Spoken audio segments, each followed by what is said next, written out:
এদিকে আজ তৃণমূল ছেড়ে আইএসএফ এ আরাবুল ইসলাম আইএসএফ এ যোগ দিচ্ছেন আরাবুল। যেমনটা জানা যাচ্ছে যে আজই তৃণমূল কংগ্রেস ছেড়ে আইএসএফ এ আরাবুল ইসলাম আইএসএফ এ যোগ দিচ্ছেন আরাবুল। এ বিষয়ে ডিটেল জানাবে কল্যাণ, রয়েছে আমার সঙ্গে কল্যাণ।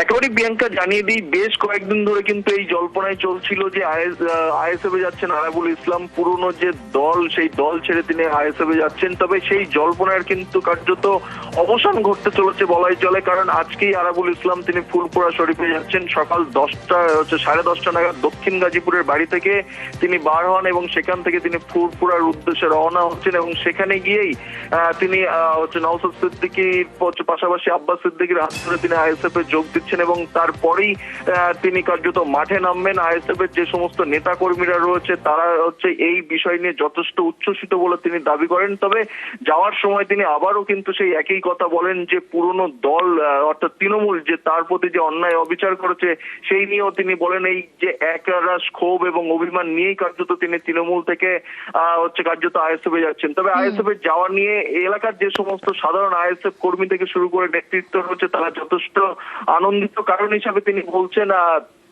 যে আইএসএফ এর যে সমস্ত নেতৃত্ব রয়েছে এলাকায় যে ভাঙর বিধানসভা, সেই ভাঙর বিধানসভাতে আরাবুল ইসলাম যদি তাদের সামনে থাকে তাহলে আরো তারা শক্তিশালী হবে বলেই কিন্তু দাবি করছে। আরাবুল ইসলামের পাশাপাশি কয়েক হাজার কিন্তু তৃণমূল কর্মী সমর্থক যারা এখনো পর্যন্ত তৃণমূলের রয়েছে, যখনই আরাবুল ইসলাম কনভার্ট হবে আইএসএফ এ তার পরপরই কিন্তু এই সমস্ত তৃণমূল কর্মীরাও কিন্তু ধীরে ধীরে তারা আইএসএফ এ চলে যাবে বলে তিনি দাবি করছেন। তবে সামনেই বিধানসভা ভোট, সেই ভোটে জল্পনা ছিল, সেই জল্পনার অবসান তৃণমূল ছেড়ে আজ আইএসএফ এ যোগ দিচ্ছেন আরাবুল ইসলাম। বেশ, যে দলটা দীর্ঘদিন ধরে দলের ঝান্ডা মাথায় নিয়ে দলটা করে এসেছি, দল আমাকে গুরুত্ব দেয়নি, দল আমার সাথে ভালো ব্যবহার করেনি, সেই কারণে অনেক গল্প আছে বলার, আমি পরে বলবো। আজকে আমি একটা নতুন দলে জয়েন করতে যাচ্ছি আইএসএফ এর নেতৃত্বে।